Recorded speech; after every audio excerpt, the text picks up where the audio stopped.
예, 여러분 안녕하십니까. 예민수의 지하철 투자 이야기 월요일 순서 시작합니다. 어느덧 6월의 마지막 주간입니다. 시간이 진짜 빠르게 진행되고 있는데요. 오늘 시장은 주가는 올랐는데 시장의 내용으로 보면 좀 쏘쏘했었던 그런 흐름들입니다. 전반적으로는 좀 조정의 연속이었고요. 지수만 보면 올랐습니다. 지수부터 확인하겠습니다. 코스피는 2580선 12포인트가 올랐고요.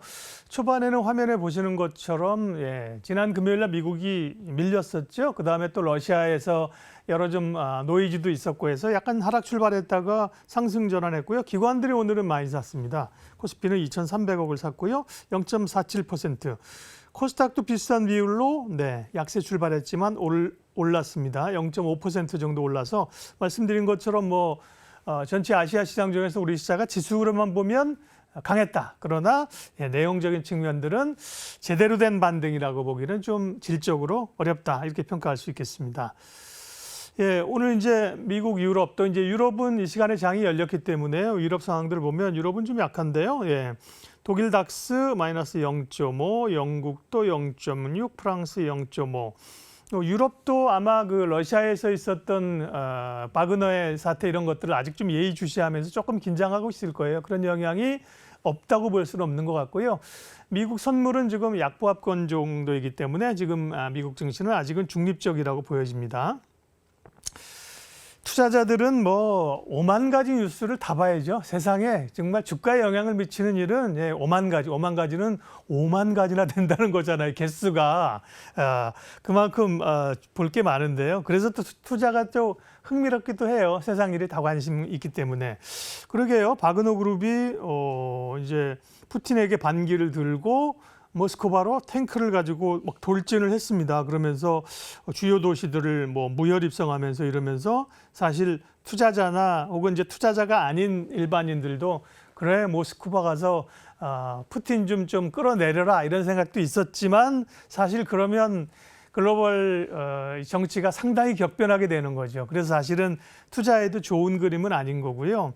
오히려 이렇게 푸틴의 그 영향력이 좀 떨어지면서 전쟁이 휴전을 하든 종전을 하든 좀 끝나주고 그리고 나서 푸틴이 이제 자연스럽게 권좌에서 밀려나는 이런 그림들이 제일 좋은 건데요.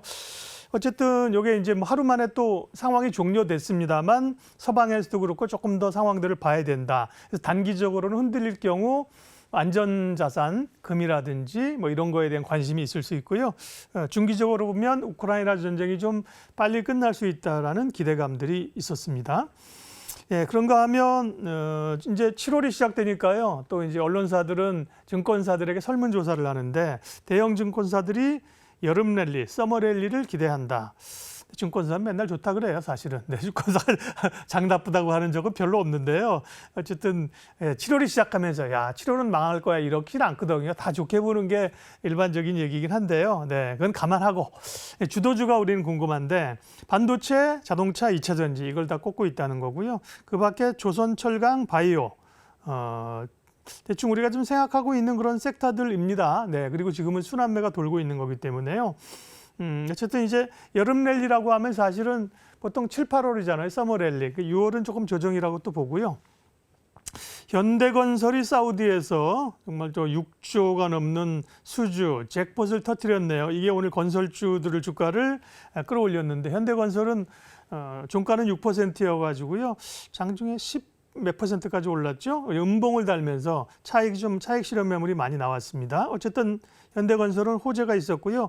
SK이노베이션은 또 1조 원대 유상증자를 추진한다고 하면서 6%가 하락했습니다. 이런 건 좀 뒤통수 치는 거죠. 주주들 입장에서는 사실은 모르고 당하는 거니까요. SK이노베이션 관련해서는 SK그룹의 여러 주식들이 관심사가 많은데요. 오늘 좀 쭉 리뷰해보면서 전략 세우는 시간 가져보도록 하겠습니다. 지하철 투자 이야기 예지투 지금부터 출발합니다.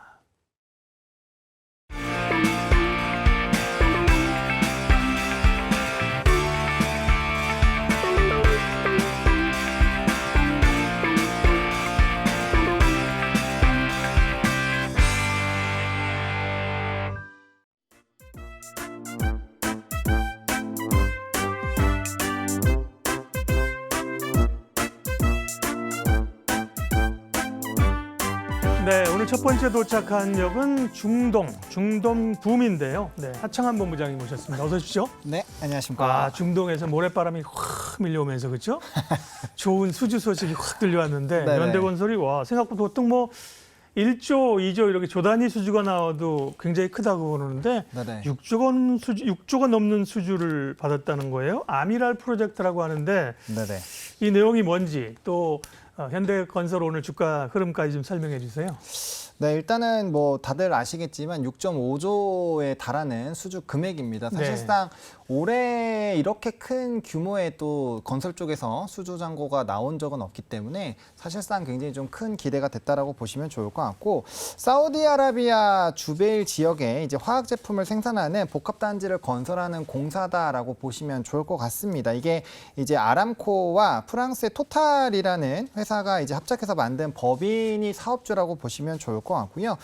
그다음에 일단은 뭐 패키지를 계속 더하는 부분이기 때문에 사실상 뭐 추가적인 이런 움직임들도 나올 수 있는 상황입니다. 그래서 어떻게 보면 현대건설에게는 정말 긍정적인 수주 바람이 됐고, 사실상 국내 건설이 그렇게까지 좋지는 못하잖아요. 그래서 길을 그렇죠. 해외에서 잡아갔어야 되는 상황인데 이렇게 상반기에 어쨌든 거의 뭐 하반기 이제 시작하는 이 시점에 좋은 수주가 나와서 상당히 좀 긍정적이다라고 보시면 좋을 것 같고, 그다음에 지금 플랜트 수주 잔고도 지금 한 11.6조거든요. 그러니까 오늘 나왔던 주말에 나왔던 이 수주량이 정말 엄청나게 크다라는 것들을 좀 확인해 보실 수 있을 것 같고, 그러니까 이게 금액 자체가 워낙 크다 보니까 사실상 이 현대건설의 시가가 10%대 이상으로 시작을 했죠. 그래서 장중에 15%대까지 급등이 나왔는데 사실 좀 더 갈 수 있지 않을까라는 기대감이 있었거든요. 근데 건설기계 쪽에서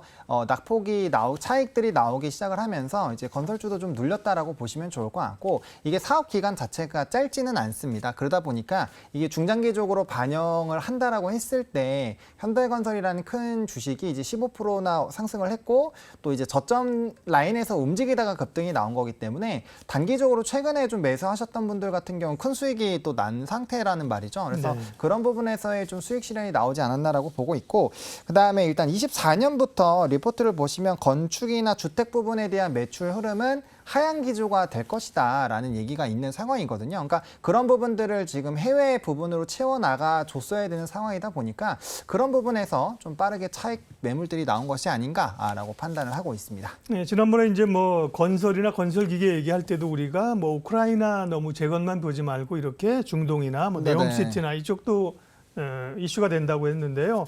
현대건설이 사우디에서 대규모 수주를 받아냈고요. 말씀하신 것처럼 국내 건설은 안 좋으니까 결국 이제 해외 수주를 하고 해외 프렌트를 받는 업체가 그쵸. 중요한데 네네. 기존의 다른 업체들도 올해 좀 수주를 받은 게 있습니까? 있기는 있습니다만 이게 수주액 자체가 좀 하락이 되어 있는 상황입니다. 좀 수치적인 부분들을 좀 소개를 해드리면, 일단 상반기 수주액이 88억 달러로 전년 대비했을 때는 약 23% 정도 감소를 한 상황이고, 전체적으로. 네, 전체적으로. 그다음에 정부가 올해 수주 목표가 350억 달러거든요. 최근에 300억 달러 이상은 유지가 됐었는데 사실상 이게 좀 잘 진행이 될 수 있을까라는 물음표가 최근에 좀 나오고 있는 상황이고, 그다음에 이제 두산 에너빌리티가 카자흐스탄에서 복합 화력 발전소를 수주를 했었죠. 이게 이제 올 초에 1조 1,500억 원 수준이었고, 또 삼성물산이 이제 대만에서 수주한 게 7,500억 원, 그리고 쌍용건설이 이제 두바이에서 받은 것들을 수주를 했는데 금액들이 대부분 1조가 안 됩니다. 근데 이제 이번에 현대건설이 6.5조나 받았기 때문에 굉장히 좀 큰 상황이고, 대신에 이제 대우건설은 좀 수주가 굉장히 좀 좋았거든요. 뭐 리비아라든지 나이지리아에서 수주 잭팟이 나왔고 1분기 수주 잔고량이 작년 동기간 대비했을 때 56%나 상승을 나왔기 때문에 수주 잔고들은 굉장히 좀 좋아지고 있는 상황이다라는 부분들에서 뭐 지난 2월부터 뭐 조 단위 수주들을 계속적으로 좀 받아왔기 때문에 거기에 따른 좀 추가 수주 목표도 나올 수 있는 상황입니다. 그래서 건설주들 중에서도 사실상 전체적인 캐파는 줄었지만 기업별로 조금 차별화는 생길 수가 있다. 그래서 뭐 지금 현대건설도 사실상 좋은 흐름으로 가게 됐고, 이제 대우건설도 좋은 상황이기 때문에 수주 잔고가 좋은 쪽은 그래도 좀 매력적으로 보실 수 있지 않을까라는 생각입니다. 네, 현대건설이 이제 잭팟을 터뜨렸고요. 근데 자막에 잭폿이라고 되어 있는데, 잭팟이 아니라 잭폿이 맞는 얘기랍니다. 한글사랑, 한글사랑 해야 됩니다. 네네네. 방송 보시는 분들이 쟤네들은 왜 잭팟을 잘못 치나 그러시면 안 되고요. 잭폿이 맞습니다. 오. 한국어도 어려워. 그러니까 외국인들이 한국어 배우기 진짜 어려울 것 같아요. 그죠? 맞아요. 어쨌든 잭폿이든 네. 잭팟이든 그쵸. 기업들이 이제 이렇게 수주를 많이 받으면 좋고요. 다만 이제 산업을 볼 때는 사실 업황을 봐야 되는데 맞습니다. 지금 뭐 2차 전지는 전기차가 워낙 좋고 그런 네네. 거잖아요. 근데 건설은 사실 국내 경기가 부진해가지고 그죠? 그쵸. 국내 건설 경기가 침체여서 그런 영향을 아마 오늘도 차익 매물 나온 것도 그런 영향이 있지 않겠습니까? 맞습니다. 네. 아무래도 다들 뭐 부동산 쪽에서 워낙 지금 가격적인 부분들 또 금리가 일단은 변동이 좀 심했기 때문에 네. 해당 부분에서 수요가 상당 부분 많이 떨어져 있던 상황이고 그러다 보니까 이제 뭐 분양이라든지 이런 부분도 좀 잘 진행이 안 됐었죠. 그러다 보니까 이제 건설이 중지된 이런 좀 건물들도 많이 있는 상황이고 그래서 그런 것들이 해소가 되기 위해서는 상당히 좀 좋아져야 되는데 아직까지도 조금 불안한 상황은 유지가 되고 있습니다. 사실상 작년 뭐 1분기, 2분기, 3분기 때는 이런 뭐 건설량이라든지 수주량도 상당히 좀 늘어났었던 상황인데 이게 이제 지난 4분기부터 계속적으로 하향세가 나타나고 있어서 일단 이 부분이 좀 돌아서는지를 봐야 될 것 같고요. 그다음에 올 1분기 국내 건설공사 계약 규모도 6.3%로 감소를 했습니다. 사실상 수요가 좀 잘 나와줘야 되는데 그러지 못하다 보니까 전방위적으로 좀 힘든 상황이고요.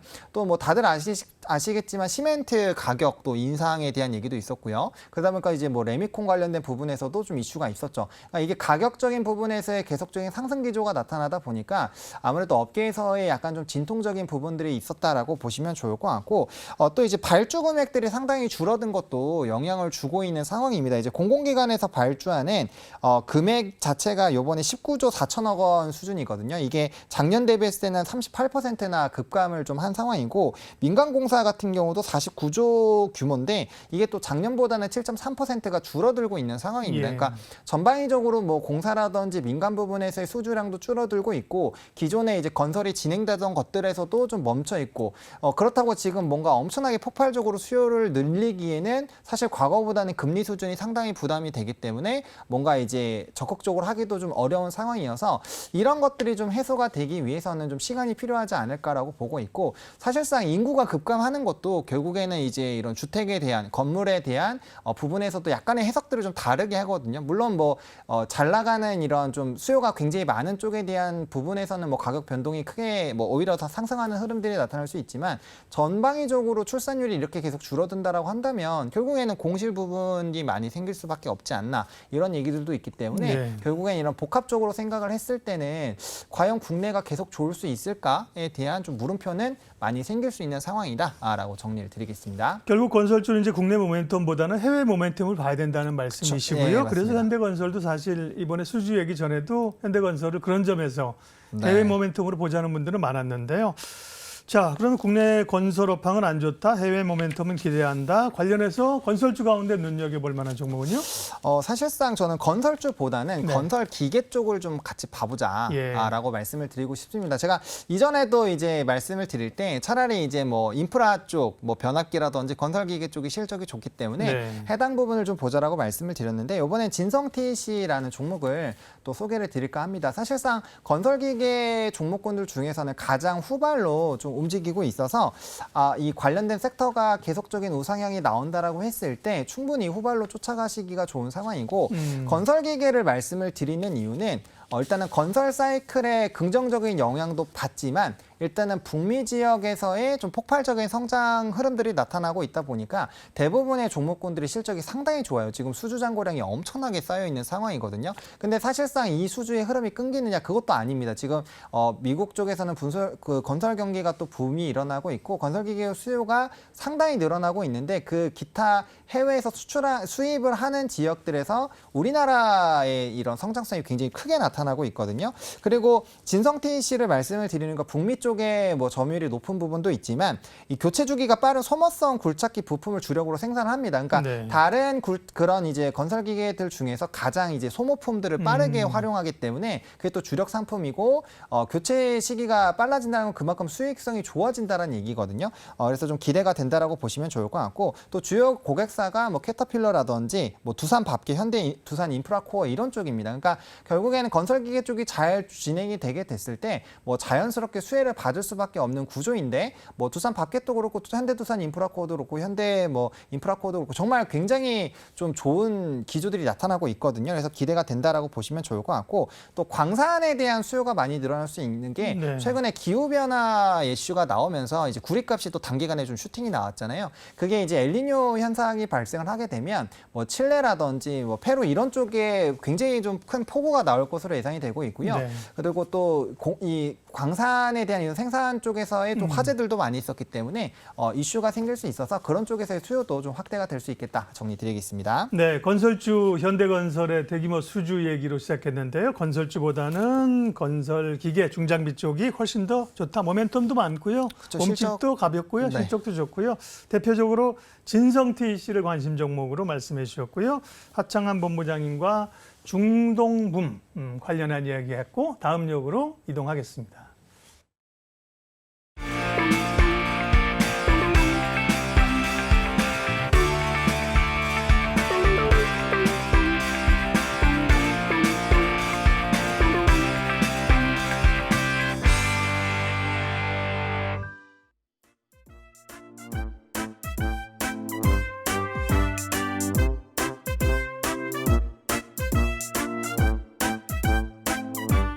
예, 두 번째 도착한 역은 의료 AI인데요. 와, 루닛은 정말 대단하네요. 지금 루닛을 가지고 있는 자와 가지고 없는 자와 구별되는 것 같은 시장이죠. 네네네. 오늘도 20% 넘게 급등세가 나타났는데 오늘은 또 뭐 모멘텀이 계속 나오네요. 지난번에 뭐 그렇죠. 문샷 프로젝트, 오늘 또 뭐 일본 쪽 얘기가 나오면서 그죠? 맞습니다. 예. 이제 일본 의료기기 쪽에서 의료보험이 이제 채택되는 적용된다고. 그러니까요. 적용되는 부분에서의 좀 수혜가 나타나고 네. 있고 사실상 이 회사에서 봤을 때는 그냥 루닛 인사이트만 보시더라도 네.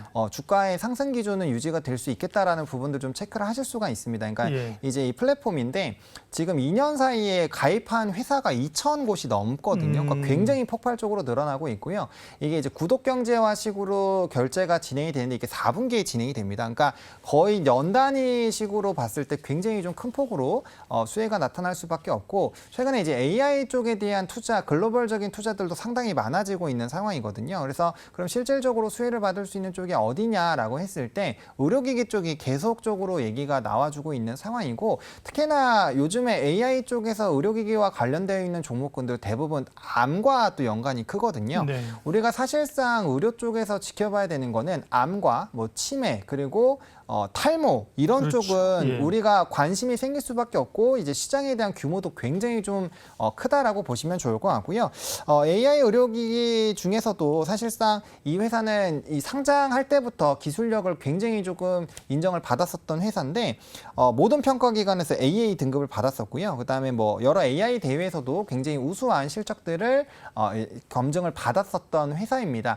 최근에 이제 뭐 아마케에서 이제 논문 초록에 상당 부분 많은 내용들이 나가는 부분에서도 이제 암 관련 부분에서도 상당히 좀 이슈가 됐다라고 보시면 좋을 것 같고요. 일단 근데 제가 보고 있는 거는 이제 암 보조 진단 솔루션 루닛 인사이트 부분을 계속적으로 보셔야 된다라는 거. 그리고 이게 해외에 대한 비중이 80%가 넘습니다. 그러니까 국내에만 국한된 것이 아니라 해외에서 오히려 수요가 굉장히 큰 거고 이건 앞으로 더 늘어날 수밖에 없다라고 보고 있는 상황이거든요. 그래서 사실상 실적을 굉장히 소급해서 진행이 되고 있다라고 보시면 좋을 것 같고 또 이제 홍콩이나 몽골 대형 병원에서도 이제 유방암 검진 솔루션 계약을 체결을 했거든요. 그러니까 지금 모멘텀들이 말씀해 주신 것처럼 지금 계속적으로 붙고 있고요. 지역도 정말 다양합니다. 그러다 보니까 이슈가 될 수밖에 없고 이게 해외에 대한 매출 비중이 높다라는 건 그만큼 여러 지역에서 모멘텀들이 터져 나올 수 있다라는 부분 좀 체크를 해보시면 좋을 것 같고 또 이제 그 일본에서 이슈가 된 게 CXR이라고 해서 폐암 관련된 부분인데 이것도 암 관련된 부분에서는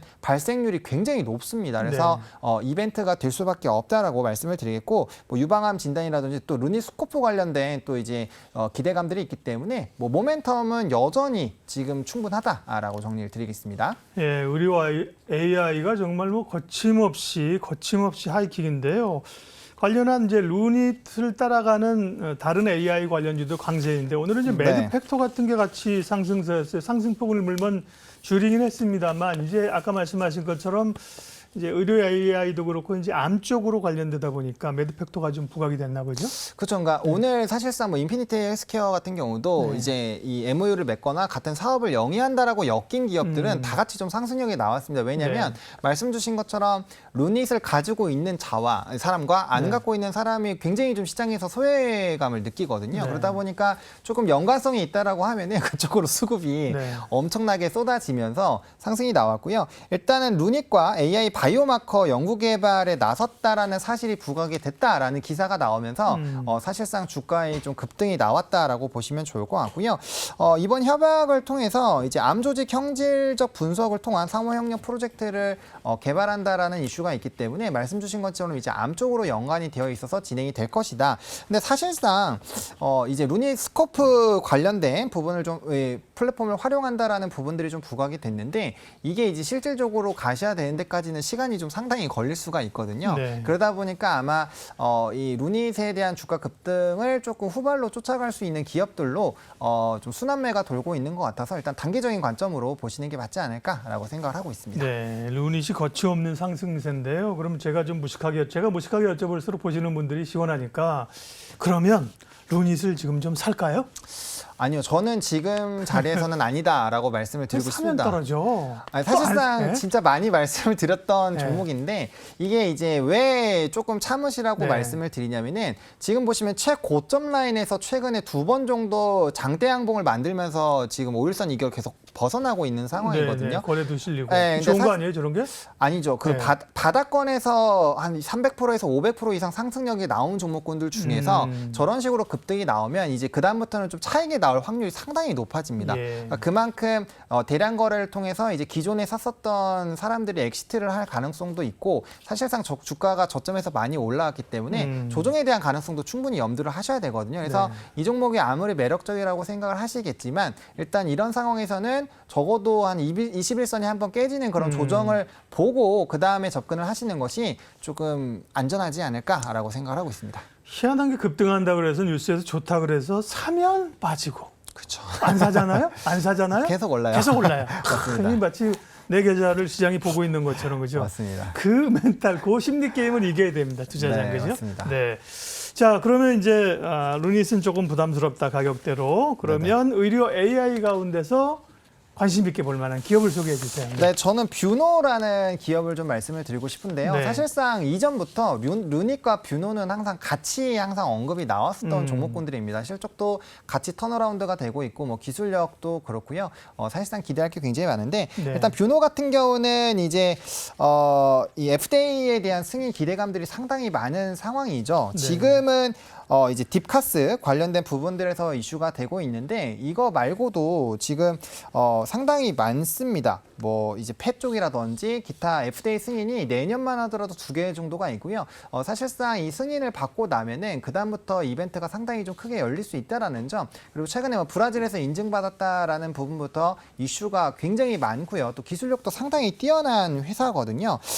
그래서 이제 이런 또 FDA에서 BDD라고 해서 좀 더 빠르게 승인을 받을 수 있는 이런 이벤트가 있다 보니까 모멘텀이 빨라지면 거기에 따른 좀 주가의 기대감도 커질 수 있는 상황이고 이 종목도 사실상 많이 오르긴 했습니다. 이 종목도 예. 저점 대비해서 한 거의 150% 정도 올랐는데 루닛이 상승력이 나올 때 항상 같이 좀 움직이고 있기 때문에 만약에 차선호주로 좀 선택을 하신다라고 한다면 1등주를 잡기 어렵다라고 한다면 2등주를 잡으시는 것도 좀 저는 굉장히 매력적인 선택이지 않을까 싶어서 우상향 기도를 하고 있는 뷰노를 좀 말씀을 드리도록 하겠습니다. 네, 뭐 피부, 미용, 의료기기 이런 것도 올해 흐름이 좋았는데요. 네네. 의료 AI는 정말 뭐 거침없이 상승세인데요. 예.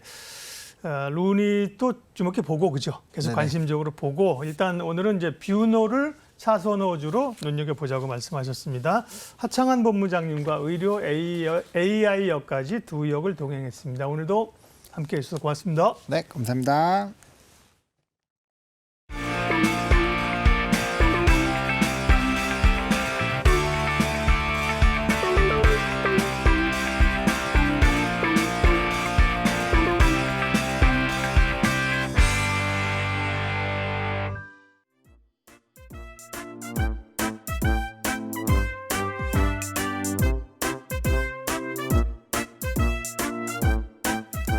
네, 이번에 SK그룹역인데요. 두 분이 탑승을 하십니다. 이건희 부장님 오셨습니다. 어서 오십시오. 안녕하세요. 네, 윤아 씨도 안녕하세요. 오셨네요. 네. 네. SK그룹역인데 SK 관련해서 윤아 씨는 뭐 잘 사용하는 제품이나 혹은 생각하는 브랜드 있습니까? 일단 SK 통신사를 오. 사용하고 있기 때문에 네. 되게 익숙하고요. SKT.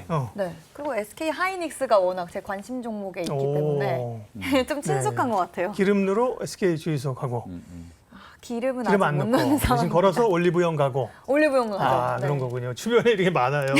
그런데 부장님 오늘 SK 이노베이션이 또 그 시장에서 안 좋아하는 유상증자를 한다 그래가지고 그죠? 주가 급락했고. 근데 그 전에도 SK 이노베이션이 그 뭐 상업펀드 이런 쪽으로 자금 유치 좀 했다 그랬거든요. 그래서 필요한 돈이 좀 실탄을 마련했나 보다 싶었더니 유증한다고 또 뒤통수를 한번 시게 치네요.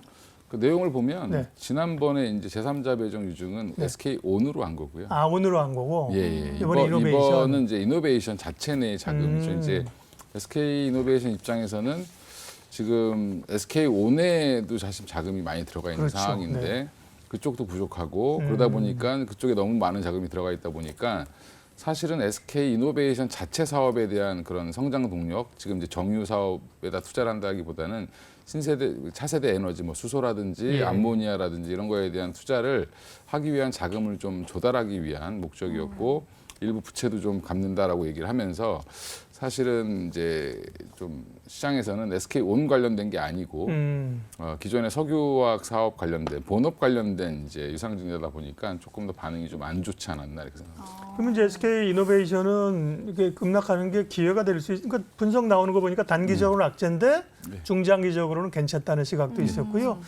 그 증자 물량 자체가 뭐 그렇게 크진 않다는 얘기도 있는데 지금이 네. 기회가 됩니까? 아니면 뭐 여전히 관망을 해야 되나요?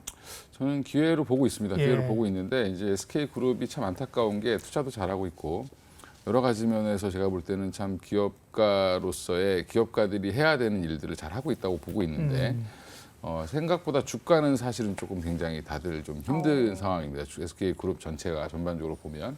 그래서 저는 이번에 SK 이노베이션 이번에 유상증자로 빠졌다가 오늘은 조금 이제 반등하다가 끝났는데 네. 충분히 저 갭은 메꿀 수 있을 거라고 보고 있고요.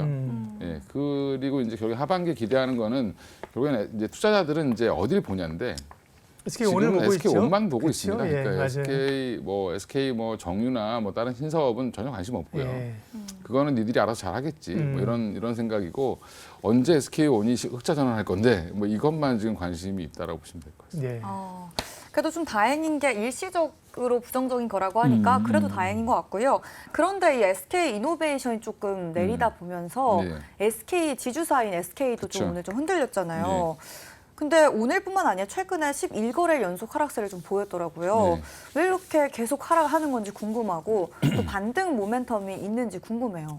지주사는 사실은 좀 모멘텀이 좀 많이 없죠. 지금 현재 주 SK 같은 그렇죠. 경우는 모멘텀도 없고. 똘똘한 자회사들이 지금 별로 없으니까 못 오르는 거죠. 그렇죠? 그리고 예. 지금 예. 사실은 SK 하이닉스는 텔레콤에 기대감으로 달려있고. 올라가는 거고. 또 하이닉스는 텔레콤에 달려 있을 그렇죠. 거죠. 텔레콤에 지금? 달려 네, 있죠. 예. 그 정확히는 SK 스퀘어에 또 물려 있습니다. 같이. 맞아요. 이제 그 주 SK 밑에 있는 회사들 같은 경우 여전히 지금 보면 다들 조금 실적들은 좀 안 좋고요. 그러면 배당이 좀 적게 들어올 수밖에 없겠죠. 네. 지주사는 어차피 밑에서 번 돈을 올려줘야 되는데 그러다 보니까 이제 주 SK는 지금 호재가 거의 없습니다. 그리고 이제 주 SK는 다들 아시다시피 어차피 화학이 원래 직물부터 시작해서 이게 석유화까지 커진 회사이기 때문에 선경? 예, 성경 직물로 시작을 했습니다. 선경이라서 SK가 된 건가요? 네, 그렇습니다. 아, 예. 네.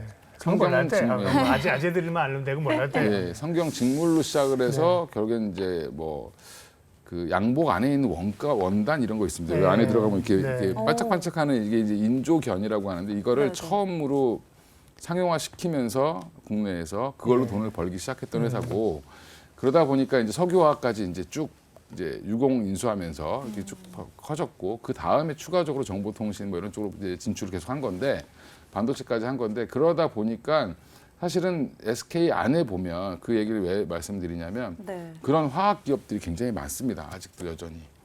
그리고 뭐 다들 성경하면은 비디오 테이프 이렇게 생각하시는데 비디오 테이프도 거기에서 삐져나온 거죠. 세한미디어. 예. 네. 그래서 주로 이제 SKC로 기억을 하시고 비디오 테이프에 SKC라고 써 있었거든요 예전에. 네, 그랬던 것 같아요. 어린 시절에. 예, 그게 이제 자꾸 추억을 소환하고 그러세요. 또 네. 분위기가 왜 이래? 네네네. 그래서 저도 이제 오늘 여기 나오기 전에 SK 그룹의 역사를 한번 쭉 다시 훑어봤습니다. 예. 훑어봤는데 지금 이제 SK 그룹은 잘 준비를 해나가고 있다. 항상 그러니까 성장 모멘텀들을 잘 준비해 나가고 있는 회사인데 네. 지금 주 SK가 지금 빠져 있다라는 부분인데 사실은 지주사는 개인들이 투자하기엔 상당히 좀 어렵습니다. 예, 그러니까 차라리 네. 개별 회사를 하시는 게 주로 이제 뭐 SK 그룹 내에도 회사들이 많으니까 사업 회사를. 네. 네, 사업 회사를 하시는 게 좋다. 대표적인 게 가장 주목받는 게 지금은 얘가 성적이 안 좋지만 앞으로 성적이 급등할 애가 SK 하이닉스 아니에요. 그쵸. 그죠? 그쵸. HBM 또 모멘텀도 예, 있고 하이닉스는 지금 어떻게 보세요? 하이닉스는 이제 뭐 주식이라는 게 뭐 당장의 실적을 가지고 움직이는 게 아니기 때문에 2분기도 여전히 적자일 겁니다. 그렇겠죠. 예, 근데 이제 적자폭이 얼마나 네. 줄어드냐가 관심일 거고, 그다음에 지금 더 관심 있는 거는 HBM을 이제 더 많이 만들 거라고 하면서 예. 생각보다 요청량이 엔비디아 쪽에서 물량이 많이 이제 요청이 들어오고 있는 상황이고, 네네. 그래서 지금 증설도 2배 정도 더 하겠다라고 이제 지금 현재 가동하는 것보다 1배 더 올리겠다라고 해서 투자가 더 들어갈 걸로 보고 있기 때문에 관련해서 지금 HBM이랑 엮여 있는 장비 회사들부터 시작해서 다 하나같이 올랐습니다. 한미 반도체를 예, 포함해서. 다 올랐습니다. 올랐고 작은 네. 종목들까지 다 올랐는데 음. 이제 이 HBM을 그러면 아직은 매출단이 너무 작기 때문에 이게 과연 SK 하이닉스를 끌어올릴 수 있겠냐? 아, 근데 잠깐만요. 잠깐만 시간이 지금 네. 좀 필요하거든요. 죄송해요. 제가 네. 말을 또 끊어버렸는데 네, 이게 말씀하십시오. 지난번에 반도체 얘기를 할 때부터 이 HBM을 계속 이야기를 하시더라고요. 근데 도대체 제가 이게 뭔지 너무 궁금해서. HBM이 뭐길래 이렇게. 네. 네, 뭐길래 좀 설명해 주실 수 있을까요? 그러니까 영어가 항상 영어 줄임말들이 주식 투자하시다 보면 굉장히 어렵습니다. 근데 네. 그거를 왜 줄여서 쓸까? 네. 풀어서 쓰면 너무 길어서 그렇습니다. 그죠? 음. 예, 하이 밴디드 메모리 이렇게 되는데 와. 그러면 영어는 되게 어렵지 않습니다. 그냥 고대역 밴디드라는 게 그러니까 어떤 폭을 얘기하는 건데 그렇죠. 네, 네. 네. 그 폭이 굉장히 큰 높은 메모리다라고 얘기하는 건데 그러면 일반 메모리 칩보다는 훨씬 더 많은 용량을 한꺼번에 처리할 수 있는 칩이라고 생각하시면 되고 이거를 만들 때 어떻게 만드냐면 기존의 D램이 이제 대표적인 메모리 반도체 칩인데 그런 D램 같은 메모리 칩을 여러 겹 쌓아가지고 그렇죠. 예 한마디로 좀 더 크게 만든 그러니까 성능을 좋게 만든 겁니다. 개선을 한 거라고. 네, 기존 D램은 단독주택, 예. 예, HBM은 아파트 아파트요? 이렇게 예. 생각하면 됩니다. 많이 쌓아서 그걸 네. 구멍을 뚫어서 서로 연결하고 뭐 이런 과정을 하기 때문에 네. 그것도 이제 붙이고 뭐 이렇게 하는 예. 과정을 이제 비스켓 이렇게 쌓듯이 네네. 예, 뭐 웨하스 이렇게 쌓듯이 그렇게 보면 되는데 음. 거기에 이제 구멍을 뚫는 게 중요한데 그 구멍 뚫는 게 그러겠네요. TSV 공정이라는 거고요. 네. 예, 그거를 가지고 또 본딩을 한다. 그 TSV 공정 이후에 또 붙인다 뭐 그래가지고 그걸 이제 하는 회사가 한미반도체 이렇게 보시면 돼요. 아, 확실히 좀 더 기능이 더 좋아진 발전된 거라는 게 맞네요. 그러니까 이제 HBM은. 예, 그 AI 칩 한번 사진 찾아보시면 네네. 그 가운데 GPU 칩이 하나 들어가 있고 주변에 뭐 조그만 애들이 계속 붙어 있습니다. 이렇게 주위에 그게 HBM입니다. 그럼 SK 하이닉스도 이 HBM의 매출면이나 이런 데서 좀 긍정적이다라는 말씀이신 거죠? 근데 아직은 매출 비중이 워낙 적고요. 근데 이제 이게 앞으로 이게 확장될 거라는 기대감이 붙어 있다라는 거죠. 그리고 또 하나는 결국엔 지금 메모리 시장도 지금 가격이 돌고 있고 바닥에 좀 돌고 있다. 그리고 이제 스팟 가격 말고 이제 그냥 일반적으로 거래되는 가격 말고 고정 가격. B2B로 거래되는 네. 고정 가격으로 거래되는 것들은 이제 더 이상 가격을 안 낮추고 가격을 올리고 있습니다. 하이닉스도 그렇고 삼성전자도 그렇고 네. 그러면 당연히 매출이나 영업이익 폭이 더 크게 늘어날 거고요. 이런 부분들이 이제 결국에는 그리고 또 AI 칩이 나가면 결국엔 AI 관련된 데이터 센터를 지어야 되고 그럼 데이터 센터를 지으면 지금의 D램보다는 5배 이상이 더 들어간다라고 하니까 D램 시장도 여전히 좋다.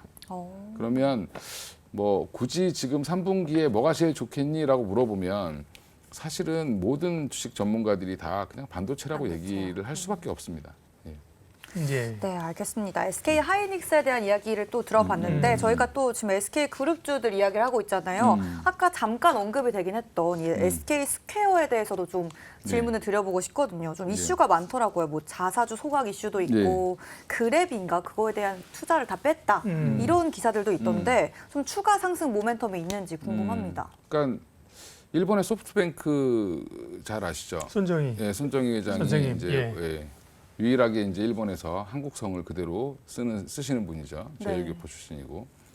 근데 이제 그분이 하는 거랑 약간 비슷한 회사다라고 보시면 됩니다. 투자 회사. SK 그룹 내 중간 지주사 역할도 하지만 투자 회사 역할도 하고 있고요. SK 하이닉스 지분도 갖고 있고. 그다음에 SK 스퀘어 같은 경우는 주로 이제 SK 그룹이 뭘 잘하냐면 사실은 적절한 시기에 M&A라든지 이런 것들을 잘합니다. 맞아요. 예. 예.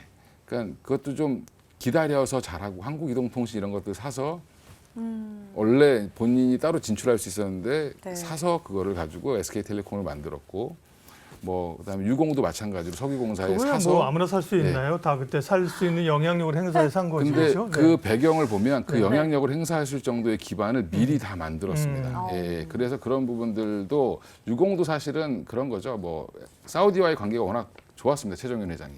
예, 그래서 그것 때문에 샀다라고 보시면 되는데 네. 일단 뭐 그걸 떠나서 SK 스퀘어가 그런 예. 유전 DNA를 갖고 있는데 SK 네. 스퀘어가 그래 지금은 산 것 중에 회사가 좋아지면 매각을 하고 또 다른 회사를 사고 이것도 계속 하는 회사입니다. 실더스 얘기 있었죠, 최근에. 네, 실더스는 최근에 이제 매각을 이제 다음 달에 곧 매각이 네. 될 거고요. 매각 클로징이 되고 나면 주주들한테 아마 지금 2천억 정도 규모 환원을 할 거고 네. 이 회사는 지금 계속 자사주를 매입해서 번 돈으로 계속 소각을 할 거고 이번에도 10월 달에 10월 4일 날 1,063억을 소각할 예정입니다. 1.8% 정도 될 텐데 그러면 이렇게 자사주를 계속 소각해주면 가치가 올라가겠죠. 유상증자와 반대로 주식수가 줄기 때문에 한 주당 가치는 올라갈 거고요. 네. 그리고 이제 배당도 뭐 꾸준히 하겠는데 문제는 이렇게 중간에 실더스라든지 이런 회사들을 매각해서 이익이 생기면 그것도 마찬가지로 주주들한테 배당, 특별 배당식으로 나갈 거다라고 얘기를 하고 있습니다. 스퀘어 주주들도 고생 많으시오. 네. 정말 이것도 이제 상장 그때 분할 상장하면서 예. 기대감 많았는데 엄청 빠졌어요. 스퀘어 주주들도 그렇군요. 이제 좀 제대로 올라오면서 네. 평가를 좀 받고 있는 거고요. 그러고 보니까 이제 SK 그룹의 기업들이 생각보다 굉장히 많네요. 네. SK 오션 플랜트 이거는 과거에 3강 이벤트인데 네. SK가 인수했는데 네. 풍력 가운데 해상 풍력에 대한 기대감이 많기 때문에요. SK 오션 플랜트도 좀 설명해 주세요. 예, 그러니까 지금 해상 풍력 관련돼서 종목은 우리나라에 보면 딱 2개 있습니다. 사실 네. 정확히는 CS 윈드. CS 윈드, 네. 이제 기둥이죠, 타워. 네. 그다음에 기둥의 받침대 역할을 하는 게 삼강 M&T, 다리의 교각 같은 역할을 하는. 예. 그러니까 엄청나게 그 이제 그걸 SK 에너지가 이제 인수를 해서 삼강 M&T가 이제 워낙 자금난이 좀 허덕였습니다. 그래서 대주주가 이제 경영할 자금이 없어서 자기 주식 담보로 대출받고 막 이렇게 해서 했었는데 그거를 이제 절묘하게 SK에너지가 파고 들어서 그냥 샀죠. 확실히 잘하네요. 그런 네. 투자를. 근데 이제 그렇게 산 건 참 저는 잘했다고 생각합니다. 안 그러면 되게 힘들었을 텐데. 지금 그래서 대만 쪽 프로젝트가 지금 3번째 프로젝트가 진행되고 있는데 그쪽으로 이제 계속 지금 매출이 나오고 있고요. 해상 플랜트가 대만만 있는 게 아니라 지금 좀 있으면 베트남도 아마 삽을 뜰 것 같습니다. 그러니까 단기간에 상광 M&T, 그러니까 SK 오션 플랜트 같은 경우는 대만, 베트남 요 프로젝트가 가장 중요하고요. 네. 근데 이게 워낙 큰 이제 상강 그 SK 오션 플랜트가 잘하는 게 뭐냐면 한마디로 이렇게 몇십 센치 되는 후판이라고 하죠. 되게 두꺼운 철판을 네. 동그랗게 잘 만듭니다. 납작한 걸 동그랗게요? 예, 이렇게 구부려서 동그랗게 만드는데 그게 기술인데 네. 그렇게 해서 그거를 이제 기둥으로 쓰는 거죠. 그러니까 바닷속에다가 그거를 고정을 시킨 다음에 그 위에 바람개비를 올려야 되니까. 네. 근데 그게 해상 플랜트를 그러니까 해상 발전 풍력 그걸 보면 그 제주도에서 보시는 거 있죠. 가면 제주도나 대관령 같은 데 가서 풍력타워. 풍력타워 네네. 육상 있습니다. 음. 거의 한 10배 해상이요? 사이즈가 굉장히 큽니다. 그렇죠. 바다에 그걸 심으려고 하면은 당연히 육지에 있는 것보다는 그렇겠네요. 5배에서 10배라고 하니까 이게 아마 웬만한 빌딩 높이 정도 되기 때문에 예, 그거를 받치려면 네. 그 엄청 튼튼해야 되겠죠. 근데 그게 무겁다 보니까 배로 날라야 됩니다. 그래서 이 운송비가 가장 중요하고요. 그래서 CS 윈드 같은 회사들이 보면 전 세계에다 곳곳에 공장을 두는 네, 이유가 현지에. 그게 무거워서 그렇습니다. 아, 예, 운송비가 중요해서. 근데 CS 윈드나 오늘은 CS 베어링이 급등했고요. 최근에 유니슨도 급등했는데 그걸 보면 SK 오션 플랜트는 기대감이 있는데 주가는 못 갑니다. 계속. 예. 네, 한계는 뭐냐면 예. 지금 현재 대만 프로젝트가 끝나고 나면 아직은 좀 일감이 어떻게 될지 모른다. 아. 물론 이제 실적은 지금 당장은 좋은데 예. 네. 차기 먹거리를 위해서는 사실은 다른 해외 공장을 CS 윈드처럼 지어야 됩니다. 예, 왜냐하면 지금 유럽에서 아무리 짓는다 그래도 SK 오션 플랜트는 그걸 대응할 수가 없습니다. 예, 워낙 멀기 때문에. 그럼 네. 대만 말고는 지금 해외 그런 계획이 없는 건가요? 지금 당장은 올해까지 뭐 계속 당분간은 대만 프로젝트는 계속 진행이 될 거고요. 잘 아시는 TSMC가 그 전기를 다 미리 샀습니다. 그래서 이제 그 관련돼서 이제 그건 또 이제 아리백 관련된 건데 그래서 이제 거기에 지금 계속 더 짓고 있고요. 그다음에 베트남도 조만간에 시작을 하면 베트남까지는 아마 SK 오션 네. 플랜트가 대응할 것 같고 국내도 대응 가능합니다. 풍력 관련해서는 그런 글로벌 체인망을 제일 잘 만들어 놓은 게 CS 윈드예요. 예, 맞습니다. 네, 네. 그럼 국내에는 좀 어디에 계획되어 있는지 여쭤봐도 되나요? 지금 신안 앞바다에 계획되어 있습니다. 아, 예. 그것도 되게 좀 어떤 규모가 큰 시설일까요? 일단은 뭐 아직 규모는 그렇게 크지 않을 것 같고요. 뭐 거기도 있고 또 울산 앞바다도 얘기가 나오고 있는데 네, 네. 아직 정부가 이쪽에 별로 그렇게 큰 관심이 없어서 빨리 진행이 잘 안 되는 것 같습니다. 국내에선 좀 진행이 더디다는 그런 이야기신 것 같아요. 그러면 저희가 정말 다양한 SK 그룹에 대한 이야기를 오늘 나눴잖아요. 이 중에서 혹시 좀 가장 유력하게 좀 투자하기 매력이 있다고 보는 종목이 있으신지 아니면은 다른 그룹 내에서 좀 눈여겨 보시는 종목이 있나요? 그룹 내에서 얘기 안 한 종목 오늘 네, 오늘 안한 것 중에? SK 내에서 네. 네. SK 내에서 SK를 쭉 따라가다 보면 가장 대표 기업은 사실은 SK 네트워크스입니다. 옛날 SK 상사, 예. SK 글로벌이라고도 불렸었고 지금 네. 네트워크스인데 회사는 생각보다 지금 뭐 이렇게 사람들 머릿속에서 많이 잊혀졌는데 예, 네트워크스가 예전에 보면 그 주유소 직영으로 하고 핸드폰 판매부터 시작해서 여러 네. 가지를 했었습니다. 근데 종합 상사 기업이고 원래는 렌트카인가 이런 것도 뭐 사고 팔고 그랬었는데 지금 그죠? 네. SK 렌터카의 대주주고요. 예, 예. 예, SK가 지금 또 뭘 인수했냐면 예전에 동양 매직, 네, 그렇죠. 그 SK 매직을 네. 인수했는데 거기 대주주도 SK 네트워크스입니다. 그러니까 동양 매직은 지금 현재 뭐 경기가 안 좋아서 조금 좀 주춤하다. 어차피 렌트 사업이라는 게 소비자들이 계속 이제 정기 구독을 해줘야 되는 거니까. 그 부분은 이제 성장성이 조금 둔화되긴 했는데 그거보다는 지금 SK 네트워크스가 주목하셔야 될 부분은 전기차 충전 관련돼서 제가 공부를 쭉 해봤더니 네. SK 네트워크스가 가장 저는 앞으로 잘 될 것 같습니다. 오. 그 이유는 여기도 마찬가지로 또 잘 샀는데 네, 열심히 샀을까요? 개발을 했습니다. S트래픽이라는 회사 요즘에 그 충전 회사로 요즘에 많이 주목을 하시는데 그 회사가 SS 차저라는 회사를 만들었고요. 이게 이제 급속 충전 회사입니다. 그래서 그 회사의 지분을 한 58% 인수했는데 그래서 지금 대주주고요. 그래서 SK 일렉링크라는 회사로 바꿨습니다. 사명을. 그래서 앞으로 왜 이걸 좋게 보냐면 뭐 단순히 인수를 해서 이 회사가 좋다 이거보다는 물론 완속 충전기 업체도 인수했고 뭐 다 인수했는데 네. 주유소를 많이 갖고 있죠 SK그룹은. 그렇죠. 주유소요.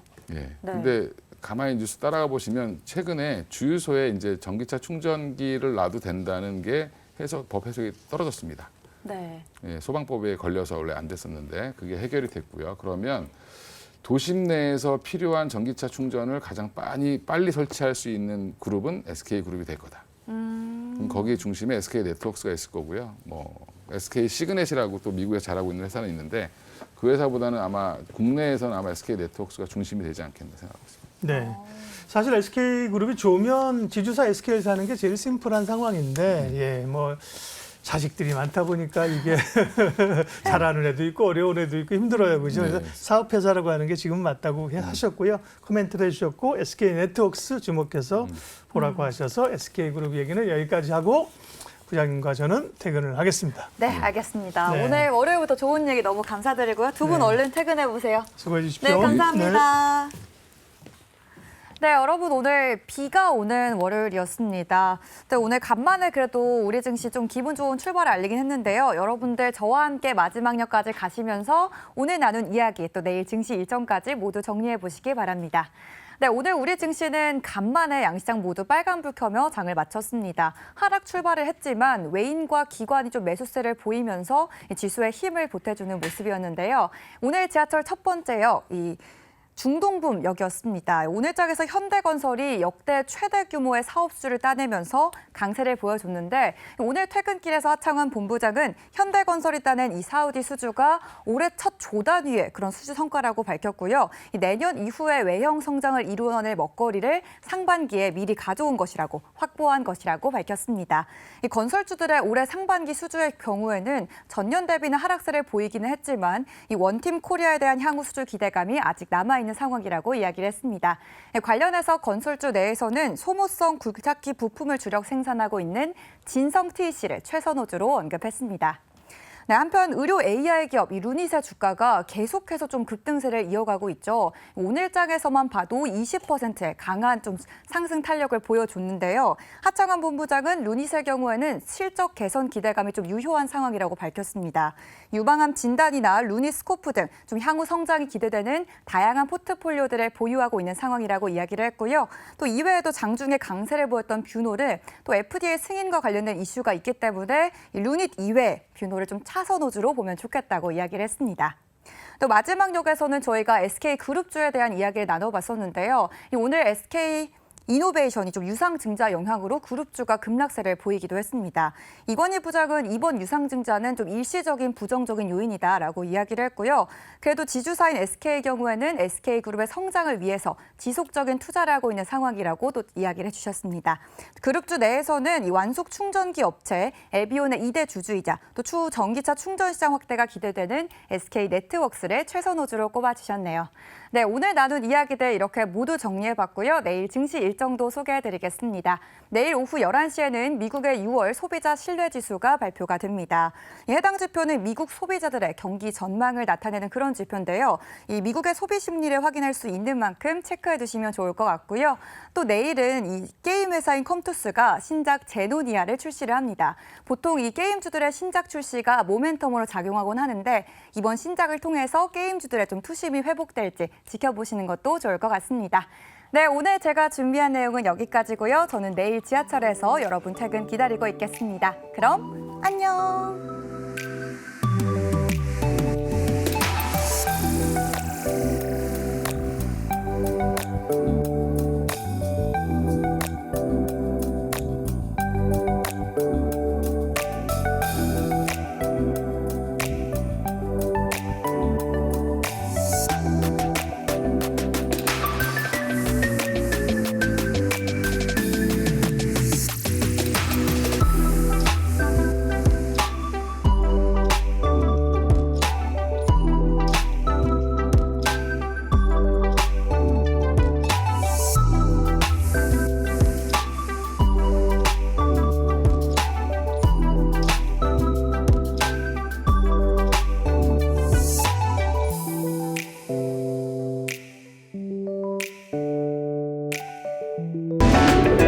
이로운 경제 채널 EBC